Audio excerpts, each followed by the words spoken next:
আসসালামু আলাইকুম, শুভ সকাল। আজ 18 আগস্ট 2025, 3 ভাদ্র 1432 বঙ্গাব্দ, 23 সফর 1447 হিজরি। জানিয়ে দিচ্ছি বাংলাদেশের স্বনামধন্য কয়েকটি পত্রিকার অনলাইন ভার্সনের শিরোনামসমূহ। প্রথম আলো। জাহাঙ্গীরনগর বিশ্ববিদ্যালয় বিসিএস অফিসার্স ফোরামের কমিটি গঠন। নিউ ইয়র্কের ক্লাবে বন্দুকধারীর গুলি, নিহত 3 জন। আইন শৃঙ্খলা পরিস্থিতি নিয়ন্ত্রণে পুলিশের ভূমিকা এখনও দুর্বল, বলেছেন নজরুল ইসলাম খান। নতুন কুড়ি নতুন প্রজন্মের প্রতিভার বিকাশ ঘটাবে, বলেছেন তথ্য ও সম্প্রচার উপদেষ্টা। পরিবার নিয়ে নতুন বাড়িতে উঠতে যাচ্ছেন প্রিন্স উইলিয়াম। আরও কিছু গুরুত্বপূর্ণ শিরোনাম হচ্ছে: হায়দ্রাবাদে বাংলাদেশি কিশোরী উদ্ধার, বেরিয়ে আসছে বাংলাদেশ ভারত মানব পাচার চক্রের তথ্য। ফারুকীর অ্যাপেন্ডিক্সের অপারেশন হয়েছে, দোয়া চাইলেন তিশা। যুদ্ধ বন্ধে পুতিনের প্রস্তাবের পক্ষে ট্রাম্প। মতবিনিময় সভায় তারেক রহমান বলেছেন, বাংলাদেশ যাতে মৌলবাদের অভয়ারণ্যে পরিণত না হয়। প্রধান উপদেষ্টাকে সিআইসি বলেছেন, অর্থ পাচার করে বিদেশে গড়ে তোলা 40,000 কোটি টাকার সম্পদের সন্ধান। চলে যাচ্ছি যুগান্তর পত্রিকার পাতায়। ছেলের হত্যার বিবরণ দিতে গিয়ে কান্নায় ভেঙে পড়লেন মা। এদিকে কালচারাল ফ্যাসিস্টদের শোকের আড়ালে ভয়াবহ ষড়যন্ত্র। ফারুকীর অস্ত্র পাচার সম্পন্ন, যা জানালেন তিশা। 1 বছরে বিচার বিভাগে অনেক অর্জন হয়েছে, বলেছেন প্রধান বিচারপতি।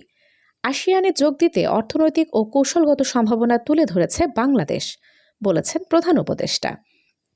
এদিকে দুঃখ প্রকাশ আইন উপদেষ্টার। বাংলাদেশের অব্যাহত সমর্থনে কৃতজ্ঞতা প্রকাশ ফিলিস্তিনি রাষ্ট্রদূতের। প্রশাসনিক পদে বড় রদবদল। পাচারের অর্থে বিদেশে গড়া 40,000 কোটি টাকার সম্পত্তির সন্ধান। এদিকে 4 সমুদ্র বন্দরে 3 নম্বর সতর্ক সংকেত। অসমাপ্ত আত্মজীবনী লেখায় টাকা ফ্ল্যাট লেনদেনের অভিযোগ, অনুসন্ধান শুরু। হাসিনার বিরুদ্ধে সাক্ষ্য গ্রহণ অক্টোবরের শেষের আশা। সংসদীয় সীমানা পুনর্নির্ধারণে আপত্তি জানিয়ে 1760টি আবেদন। এদিকে এনবিআরের নতুন নির্দেশনা জারি। ডেঙ্গুতে 1 জনের মৃত্যু, হাসপাতালে 466 জন। রবীন্দ্র বিশ্ববিদ্যালয় সহ একনেকে 11 প্রকল্প অনুমোদন। সুনামগঞ্জ নেত্রকোনা উড়াল সেতু প্রকল্পে পুনরায় টেন্ডার। গণশিক্ষা উপদেষ্টা। রাষ্ট্রপতির ছবি সরানো হচ্ছে যে নীতিতে। রাষ্ট্রপতির ছবি সরানো নিয়ে যা বললেন পরিবেশ উপদেষ্টা। চলে যাচ্ছি আমার দেশ পত্রিকার পাতায়। পাচারের অর্থে বিদেশে গড়া 40,000 কোটি টাকার সম্পত্তির সন্ধান। এদিকে ফেব্রুয়ারি নির্বাচন আদৌ হবে কি? নির্বাচন নিয়ে সরকারের নিরাপত্তা পরিকল্পনা জানালেন প্রেস সচিব। শেষ পর্যন্ত কার্যকর দ্বিরাষ্ট্র সমাধান প্রতিষ্ঠিত হবে, আশা ডক্টর ইউনূসের। রাষ্ট্রপতির ছবি অপসারণ নিয়ে দিনভর গুঞ্জন, অবশেষে যা জানা গেল। ডাক্তার প্রসঙ্গে আমার বক্তব্য আংশিক প্রকাশ করেছে, বলেছেন আসিফ নজরুল। চলে যাচ্ছি দৈনিক ইত্তেফাক পত্রিকার পাতায়। হায়দ্রাবাদে বাংলাদেশি কিশোরী উদ্ধার। 83 আসনের সীমানা পুনর্নির্ধারণে ইসিতে 1760 আবেদন জমা। চিকিৎসকদের নিয়ে দেয়া বক্তব্যের জন্য দুঃখ প্রকাশ করলেন আইন উপদেষ্টা। অ্যাপেন্ডিক্সের অপারেশন হয়েছে ফারুকীর। ডাকসুতে আরও 2টি ভোট কেন্দ্র বাড়ল। চলে যাচ্ছি নয়াদিগন্ত পত্রিকার পাতায়। আসিয়ানে যোগদানের প্রচেষ্টায় অর্থনৈতিক ও কৌশলগত সম্ভাবনা তুলে ধরেছে বাংলাদেশ, বলেছেন প্রধান উপদেষ্টা। স্বৈরাচারকে প্রতিরোধ ও প্রতিহত করতে আমরা প্রতিজ্ঞাবদ্ধ, বলেছেন তারেক রহমান। একনেকে 6,506 কোটি টাকার 10টি প্রকল্প অনুমোদন।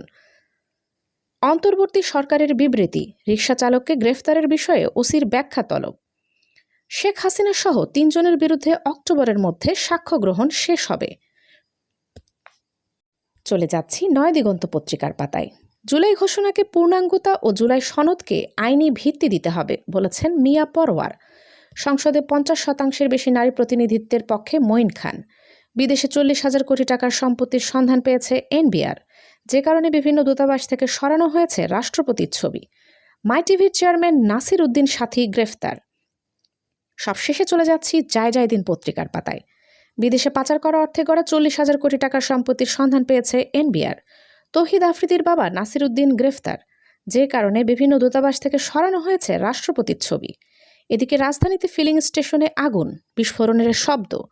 নির্বাচনের কোনো বিকল্প নেই, বলেছেন তারেক রহমান। আমি খেটে খাওয়া মানুষের পাশে থাকতে চাই। এদিকে ঈশ্বরদীতে ইউনিয়ন ছাত্রলীগ সভাপতি গ্রেপ্তার। বেলাবই অপহরণ মামলার আসামিদের গ্রেফতারের দাবিতে সংবাদ সম্মেলন। সবশেষে জানিয়ে দিচ্ছি আবহাওয়ার সংবাদ। আজকের সম্ভাব্য সর্বোচ্চ তাপমাত্রা 32 ডিগ্রি সেলসিয়াস এবং সর্বনিম্ন তাপমাত্রা 27 ডিগ্রি সেলসিয়াস। সারা দেশের বিভিন্ন জায়গায় বজ্রপাত সহ হালকা থেকে মাঝারি বৃষ্টিপাত হতে পারে।